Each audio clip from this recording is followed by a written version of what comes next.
வணக்கம் நண்பர்களே! உங்களை உமன்ஸ் வேர்ல்டு சேனலுக்கு வரவேற்பதில் மிக்க மகிழ்ச்சி அடைகிறேன். இன்றைக்கு நாம் பார்க்க இருக்கும் தலைப்பு வசம்பு கட்டையின் மருத்துவ பயன்கள். அதை குழந்தைகளுக்கு கொடுக்கலாமா? அதிகமாக கொடுத்தால் ஏற்படும் விளைவுகள் என்பதை பார்க்கலாம் வாருங்கள். பெரும்பாலும் பச்சிலை குழந்தைகளுக்கு பயன்படுத்தப்படும் இயற்கை மூலிகை இந்த வசம்பு. அதனால்தான் இதற்கு பிள்ளை மருந்து, பிள்ளை வளர்த்தி என்றெல்லாம் பெயர் சொல்லி அழைக்கப்படுகிறது. தங்கள் குழந்தைகள் எந்த நோய் நொடி இல்லாமல் இருப்பதற்கு இந்த வசம்பை கோர்த்து பிறகு குழந்தைகளின் கைகளில் கட்டுவது உண்டு. இந்த வசம்பின் வேரானது நிறைய மருத்துவ குணங்கள் நிறைந்தது.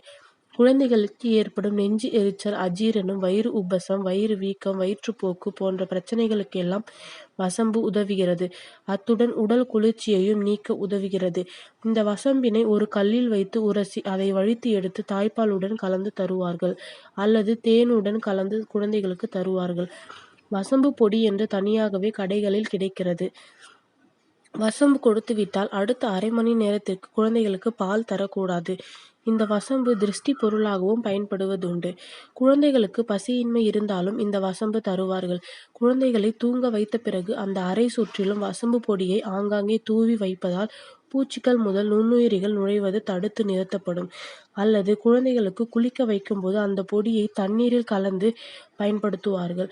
ஒரு பாத்திரத்தில் சிறிது வசம்பு பொடி, கடுக்காய் பொடி, சுக்கு பொடி, மிளகு பொடி, திப்பிலி பொடி, பனங்கற்கண்டு சேர்த்து தண்ணீர் விட்டு கொதிக்க வைத்து குடித்தால் சளி, இருமல், தலைபாரம் என அனைத்துமே நீங்கிவிடும். வாயு தொந்தரவுக்கு சிறந்த மருந்தாகும். பொடுகு தொல்லைக்கும் தலைமுடி வளர்ச்சிக்கும் வசம்பு பொடி உதவுகிறது. மிகச்சிறந்த கிருமி நாசினியாக இந்த வசம்பு ஒவ்வொரு வீடுகளிலும் கட்டாயம் இருக்க வேண்டிய அவசியம் உள்ளது. அதிக வயிற்றுப்போக்கை குழந்தைகளுக்கு தரும். அதிக வெப்பச்சுவை கொண்டிருப்பதால் இது குமட்டலை உண்டாக்கும்.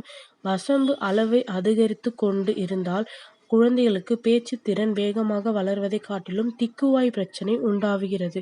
இதுவே வசம்பின் தீமைகள். அதனால் வசம்பை பயன்படுத்தும் போது அளவாக பயன்படுத்த வேண்டும். நன்றி, வணக்கம். நாளை மீண்டும் இன்னொரு நல்ல தகவலுடன் சந்திக்கிறேன்.